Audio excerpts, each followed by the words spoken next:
बाला साहब थोराट जी, सुशील कुमार शिंदे जी, पृथ्वीराज चौहान जी,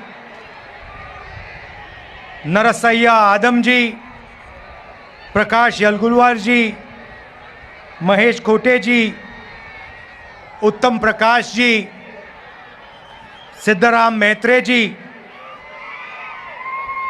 हमारे कैंडिडेट्स प्रणीति शिंदे जी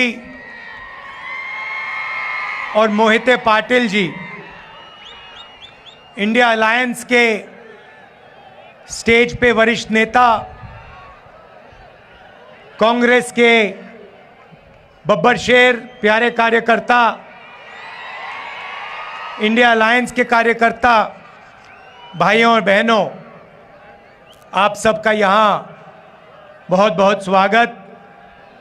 थोड़ा मेरा प्रोग्राम लेट चल रहा है, आपको कष्ट हुआ थोड़ा, इसके लिए मैं शुरुआत में ही माफ़ी मांगता हूं आपसे।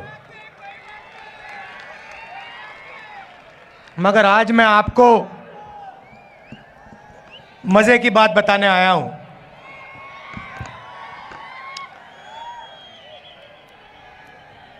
सबसे पहले, ये साधारण चुनाव नहीं है, क्योंकि इस चुनाव में पहली बार, आज़ादी के बाद पहली बार एक ऐसी पार्टी है जो संविधान को खत्म करना चाहती है। उनका लक्ष्य सिर्फ चुनाव जीतने का नहीं है, उनका लक्ष्य हिंदुस्तान के कॉन्स्टिट्यूशन को, हमारे संविधान को खत्म करने का है।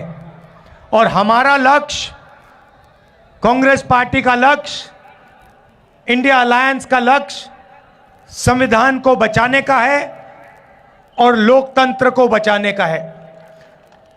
भाइयों और बहनों, इस देश में जो भी गरीबों को मिला है,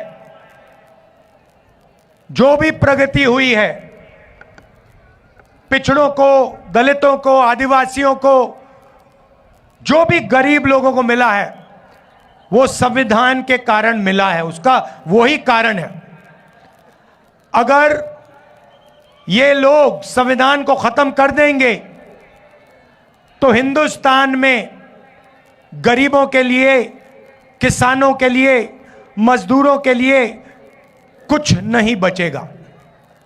तो सबसे पहले आपसे यह कहना चाहता हूं कि पहली बार ऐसा चुनाव हो रहा है कि बीजेपी ने साफ सबके सामने कहा है, उनके एमपीओ ने साफ कहा है कि अगर हम चुनाव जीते तो हम हिंदुस्तान के संविधान को बदल देंगे। और मैं आपसे कह रहा हूं, उनसे कह रहा हूं, ऐसी कोई शक्ति नहीं है दुनिया में जो हिंदुस्तान के संविधान को बदल सके। अब देखिए, पिछले 10 साल नरेंद्र मोदी ने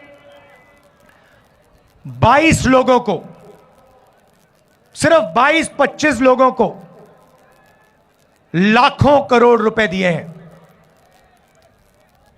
16 लाख करोड़ रुपए नरेंद्र मोदी जी ने हिंदुस्तान के सबसे अमीर 25 लोगों को दिए हैं कर्जा माफ करके।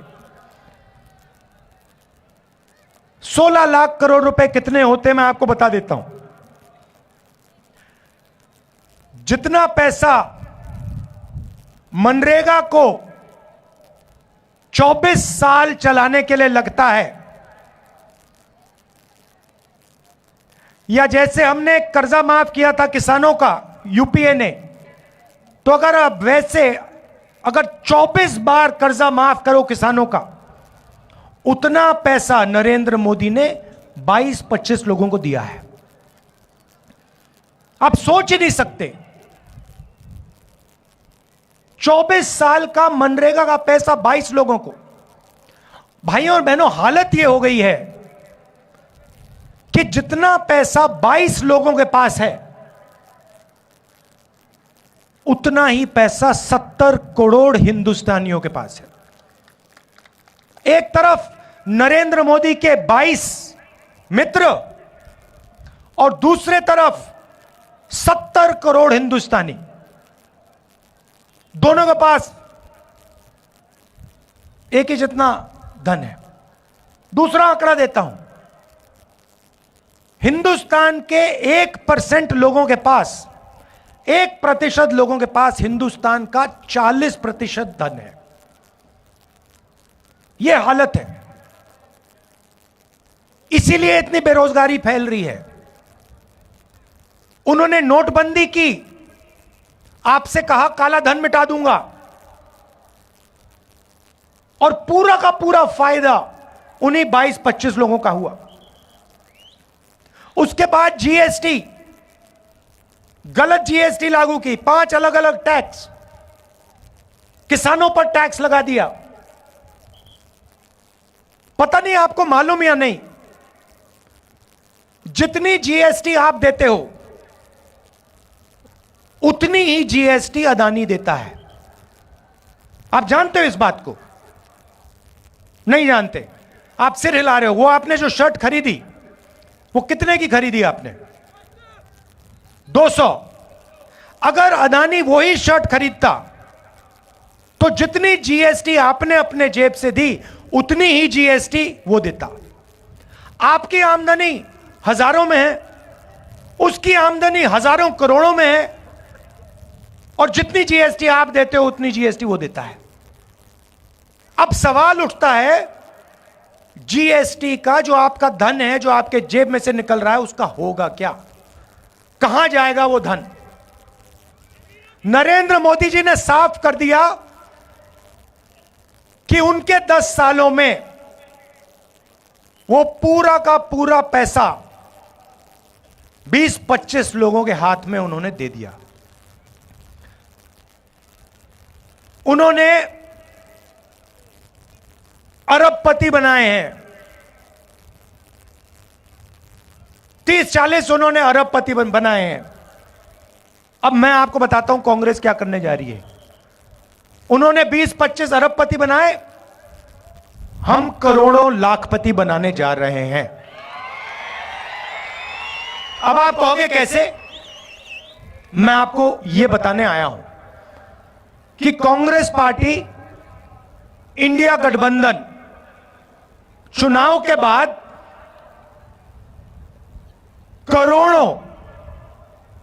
करोड़ों लाखपति कैसे बनाने जा रही है।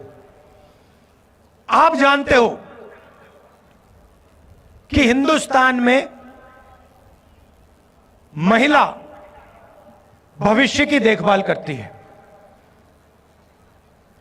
यहां पुरुष बैठे हैं, महिलाएं भी बैठी हैं, देखिए ताली बजा रही हैं। अब देखिए 21वीं सदी में स्त्री और पुरुष दोनों जॉब करते हैं। सही बात है ना? ठीक है। 8 घंटे की, 10 घंटे की जॉब होती है। जॉब के लिए दोनों को पैसे मिलते हैं, मिलते नहीं मिलते? ठीक है। मगर हिंदुस्तान की महिला 8 घंटे घर से बाहर काम करती है और फिर 8 घंटे घर में काम करती है। सही? मतलब डबल काम करती हैं आप लोग।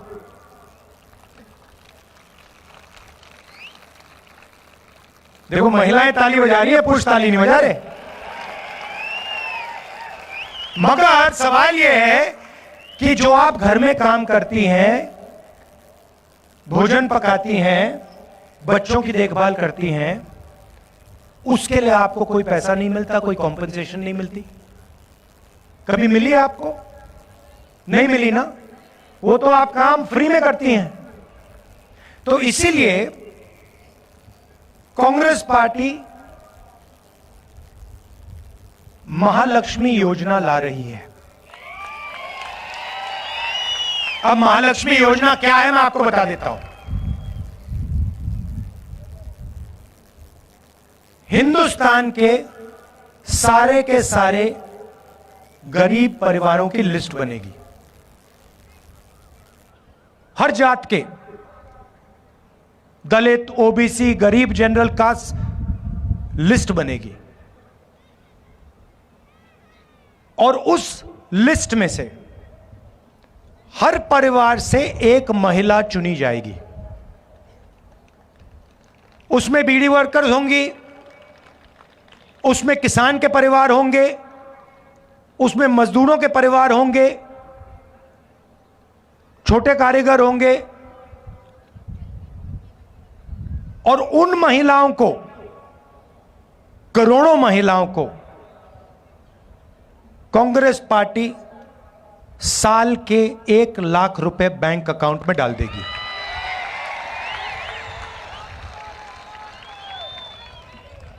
साल के 1 लाख रुपए, महीने के 8,500 रुपए, खटाखट खटाखट खटाखट खटाखट खटाखट अंदर। अब यहां पे पुरुष बैठे हैं, सबसे पहले देखिए पैसा महिलाओं को जाएगा, मगर मैं जानता हूं फायदा आप लोगों को भी होगा, ठीक है। मगर युवा कहेंगे कि आपने हमारे लिए क्या किया? नरेंद्र मोदी ने हमें बेरोजगार कर दिया, हिंदुस्तान का पूरा धन अदानी को दे दिया, नोटबंदी कर दी, जुमला पार्टी 2 करोड़ रोजगार देने थे, झूठ था, वो 15 लाख रुपए की बात की, कोविड आया, थाली बजवा दी, पकौड़े बनवा दिए। तो आप क्या करोगे? अब मैं आपको बताता हूं। अमीर घर के बच्चों को, ये जो बड़े बड़े बिजनेस वाले हैं, इनके बच्चों को जॉब मिलने से पहले ये टेम्पररी नौकरी दिलवाते हैं। इसको अप्रेंटिसशिप कहते हैं, इंटर्नशिप कहते हैं। प्राइवेट सेक्टर में, पब्लिक सेक्टर में, सरकार में इनको एक्सपीरियंस के लिए काम दिया जाता है। जैसे अदानी की कंपनी में उसका बेटा काम करता है।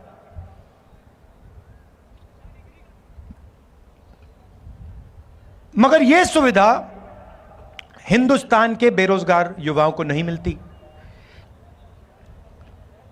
सड़क पे आप घूमते हो, रोजगार ढूंढते हो, पिछले 10 साल में नहीं मिला। तो अब हम एक नई योजना ला रहे हैं, अप्रेंटिसशिप का अधिकार। अभी ताली मत बजाओ, अभी मैंने समझाया नहीं है। अप्रेंटिसशिप का अधिकार का मतलब, हिंदुस्तान में कोई भी ग्रेजुएट,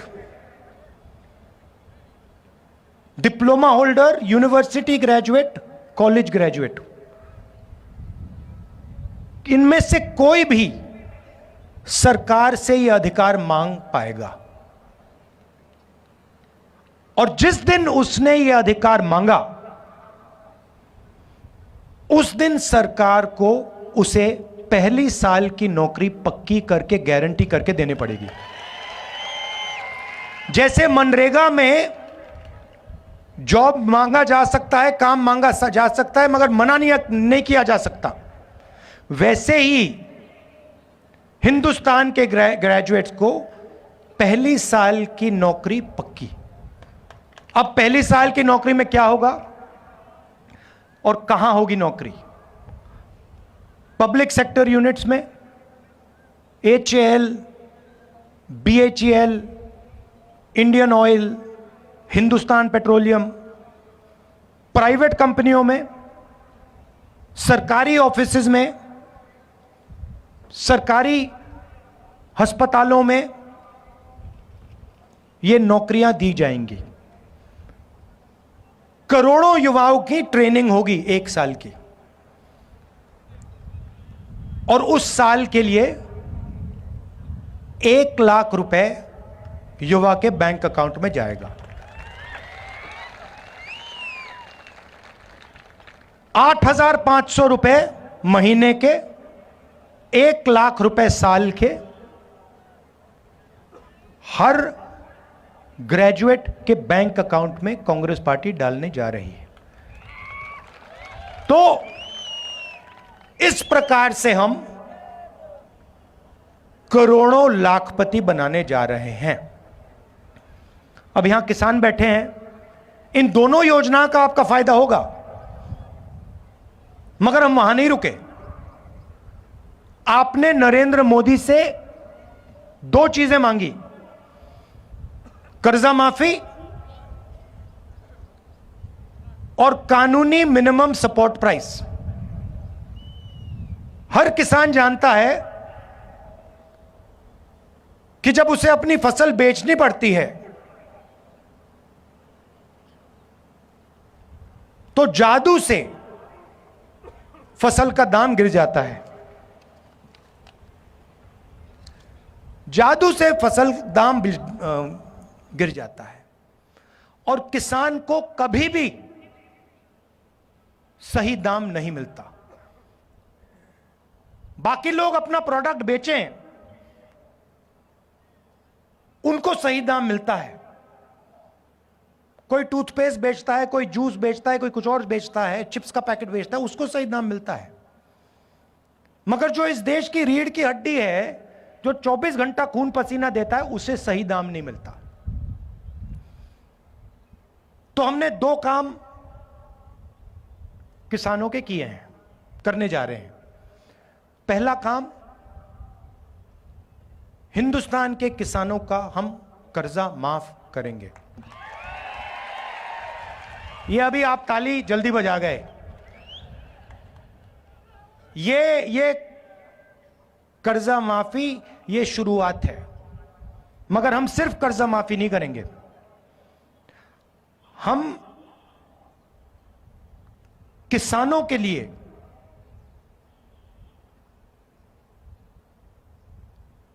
एक कमीशन रखेंगे और इस कमीशन का काम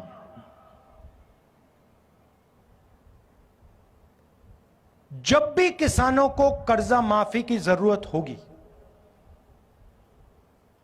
यह कमीशन सरकार को कहेगा और सरकार किसानों का कर्जा माफ करेगा। एक बार नहीं, जितनी बार आपको कर्जा माफी की जरूरत होगी उतनी बार यह कमीशन कर्जा माफी करवाएगा।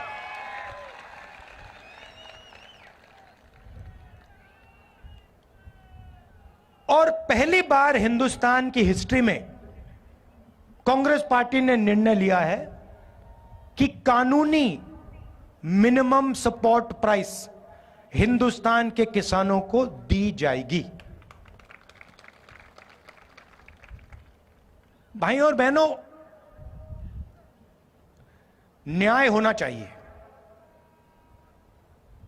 नरेंद्र मोदी जी ने हिंदुस्तान को अन्याय का कैपिटल बना दिया है।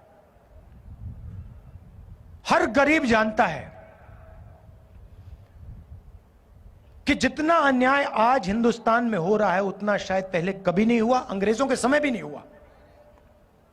मैं सिर्फ एक बात कह रहा हूं, अगर अदानी जैसे व्यक्ति का कर्जा माफ हो सकता है और अगर नरेंद्र मोदी अदानी जैसे लोगों का कर्जा माफ करेगा, तो कांग्रेस पार्टी किसानों का, मजदूरों का, दलितों का, गरीबों का कर्जा माफ करेगी। अगर नरेंद्र मोदी चाहते हैं कि किसानों का कर्जा माफ ना हो, तो फिर अरबपतियों का भी कर्जा माफ नहीं होना चाहिए। जो उनके लिए होता है वो किसान के लिए होना चाहिए, जो उनके बेटे के लिए होता है वो गरीबों के बेटों के लिए होना चाहिए। मैं सिर्फ ये कह रहा हूं। और नरेंद्र मोदी जी का काम आपके ध्यान को इधर उधर करने का है। घबराए हुए हैं, डर गए हैं, क्योंकि जानते हैं कि इलेक्शन हाथ से जा रहा है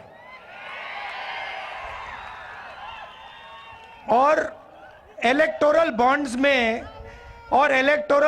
में इतनी चोरी हुई है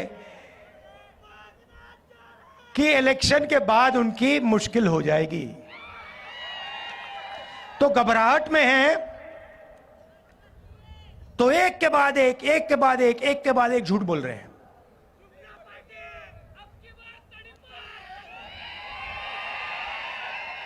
वो जानते हैं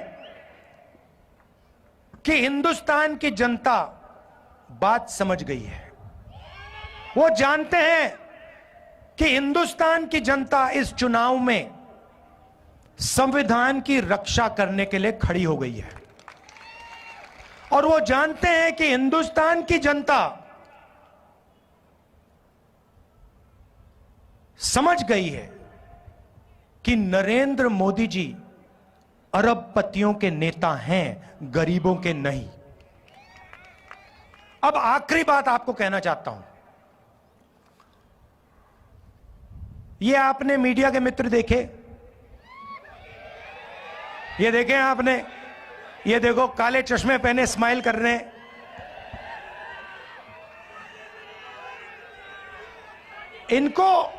इनको आपने कभी भी किसानों की बात करते हुए सुना है, देखा है?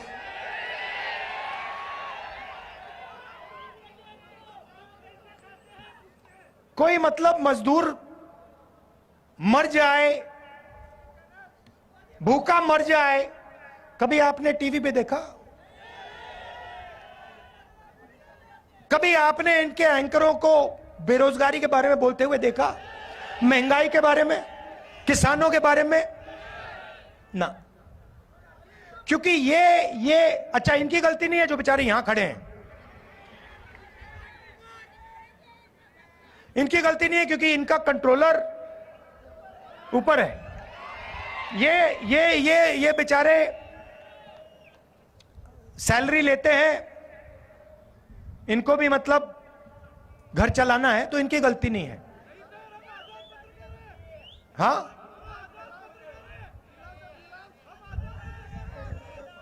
एक दो आजाद हो सकते हैं मगर बाकी गुलाम हैं।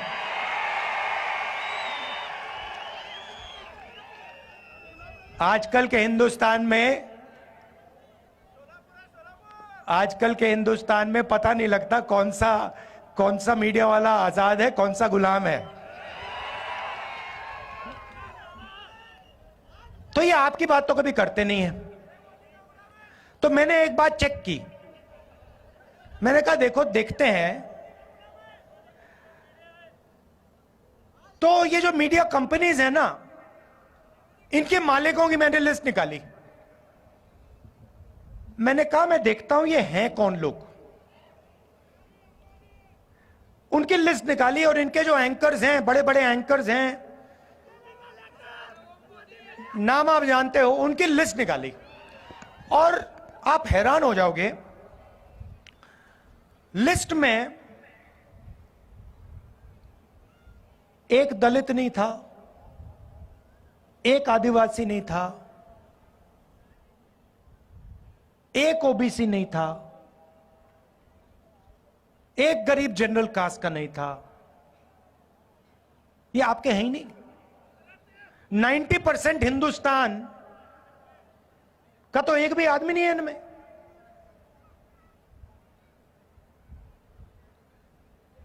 पिछड़े वर्ग के कितने लोग हैं हिंदुस्तान में? चुप हो गए सब। अच्छा, हिंदुस्तान में दलित कितने? 15%। आदिवासी कितने? 8%। पिछड़े वर्ग के लोग कितने? कोई नहीं जानता, मगर कम से कम 50%। कम से कम 50, 15 और 8 कितने हुए?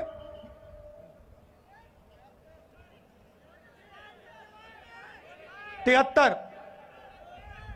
उसमें 15% माइनॉरिटी जोड़ दीजिए और 5% गरीब जनरल कास्ट जोड़ दीजिए, कितने हुए? 90 प्लस हो गए। 90% आबादी में से एक आदमी नहीं मिलेगा आपको मीडिया में। एक नहीं है, ये आपके हैं ही नहीं।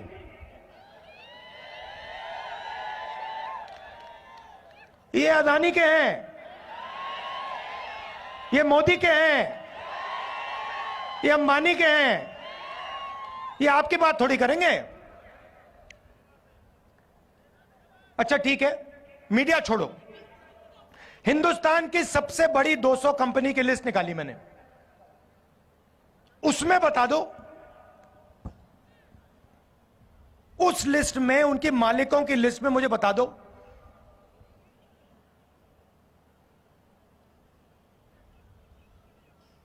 मराठा कितने, धनगर कितने, खटीक कितने, यादव कितने, बता दो।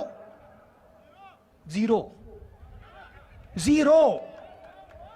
50% में से कोई नहीं, 15% में से कोई नहीं, 8% में से कोई नहीं, 90% में से कोई नहीं,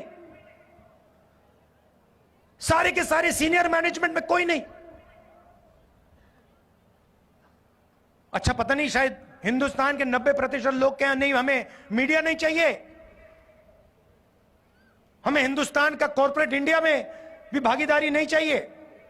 तो ठीक है, फिर सरकार को देखते हैं। हिंदुस्तान की सरकार को 90 लोग चलाते हैं, आईएएस अफसर हैं,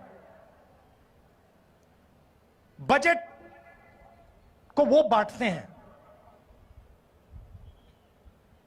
हर रुपया बजट का कहां जाता है वो निर्णय लेते हैं, 90 लोग लेते हैं। महाराष्ट्र में कितना पैसा जाएगा, सड़कों में कितना जाएगा, सेना को कितना मिलेगा, अग्निवीर होगा या नहीं होगा, ये सारे के सारे निर्णय ये 90 लोग लेते हैं। मुझे बताओ 90 में से पिछड़े वर्ग के कितने? 3। दलित कितने? 1। आदिवासी कितने? 1। और अगर आप बात समझना चाहते हो तो अगर हिंदुस्तान की सरकार बजट में 100 रुपए खर्च करती है तो ओबीसी, दलित, आदिवासी अफसर 6 रुपए 10 पैसे का निर्णय लेते हैं।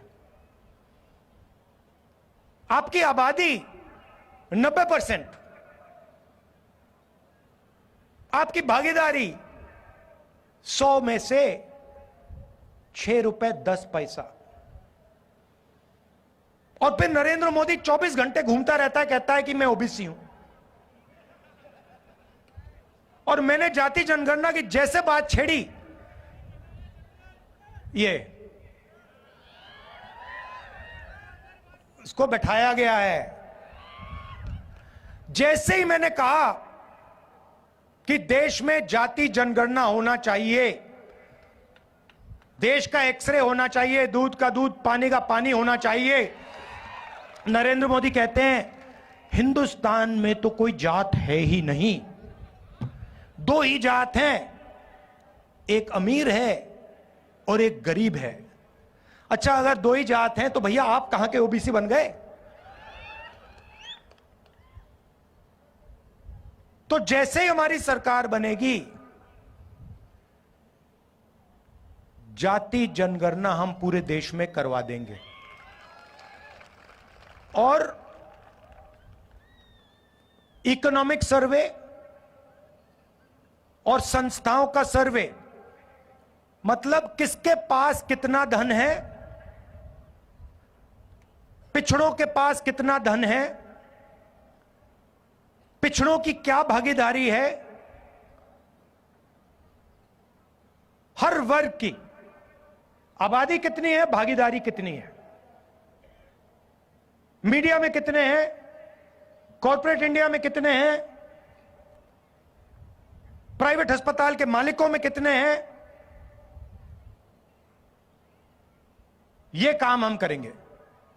अब जैसे ही मैंने ये देश के एक्सरे की बात की, वो नरेंद्र मोदी कांपने लग गया। जैसे ही मेरे, उसकी आदत है, जैसे उसको डर लगता है ना, वो झूठ बोलना शुरू कर देता है।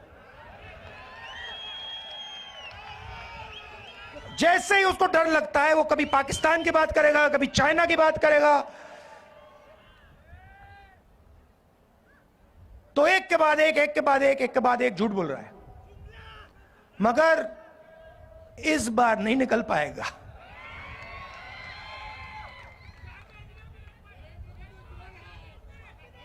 पता नहीं आपने सुना नहीं सुना, वो एक योजना लाए इलेक्टोरल बॉन्ड्स वाली, सुनिए आपने। उसमें क्या किया, सबसे पहले कहते हैं कि इलेक्टोरल बॉन्ड से हिंदुस्तान में जो भ्रष्टाचार है वो खत्म होगा। और फिर क्या किया, कहते हैं कि जो भी पैसा देना चाहता है किसी भी राजनीतिक पार्टी को, बिना नाम दिखाए पैसा दे सकता है। सुप्रीम कोर्ट ने कहा भैया ये तो कानूनी नहीं है, इसको रद्द करो। और सुप्रीम कोर्ट ने उनकी स्कीम को रद्द कर दिया। उसके बाद नरेंद्र मोदी और सरकार जिन लोगों ने उनको पैसा दिया उनके नाम नहीं रिलीज करना चाह रही। सुप्रीम कोर्ट ने कहा भैया जिन्होंने आपको पैसा दिया उनके नाम दो और कौन सी तारीख पे पैसा दिया वो बता दो। स्टेट बैंक पर दबाव डाला, वो ये इंफॉर्मेशन रिलीज ही नहीं कर रहे थे। फिर इंफॉर्मेशन रिलीज होती है, पता लगा एक दिन किसी कंपनी पे सीबीआई की रेड होती है, कुछ ही दिन बाद वही कंपनी बीजेपी को करोड़ों रुपए देती है, सीबीआई की इंक्वायरी खत्म हो जाती है। बड़ा कॉन्ट्रैक्ट दिया जाता है, हजारों करोड़ रुपए का कॉन्ट्रैक्ट दिया जाता है, और कॉन्ट्रैक्ट मिलने के 10-15 दिन बाद वो कंपनी बीजेपी को हजारों करोड़ रुपए पकड़ा देती है। सड़क पे जो एक्सटॉर्शन कहा जाता है ना, जो सड़क पे एक्सटॉर्शन, गुंडे एक्सटॉर्शन करते हैं ना, हाँ, ये उन्होंने इंटरनेशनल लेवल पर शुरू कर दिया है। और जनता से कह रहे हैं कि मैं राजनीतिक फंडिंग के सिस्टम को साफ कर रहा हूं। आप कैसे साफ कर रहे हो? अगर आप साफ कर रहे होते तो आप कहते भैया जो भी पैसा दे रहा है नाम सामने रखो, कौन से दिन दिया, किसने दिया, हिंदुस्तान की पब्लिक को बताओ। मगर नहीं, मगर देश समझ गया है। और जैसे मैंने आपको शुरुआत में कहा, लड़ाई संविधान को बचाने की है। और अगर नरेंद्र मोदी अरबपतियों को पैसा दे सकता है, उनका कर्जा माफ कर सकता है, तो कांग्रेस हिंदुस्तान की महिलाओं को, हिंदुस्तान के युवाओं को, हिंदुस्तान के किसानों को पैसा दे सकती है और देगी। आप सबका बहुत बहुत धन्यवाद। नमस्कार, जय हिंद।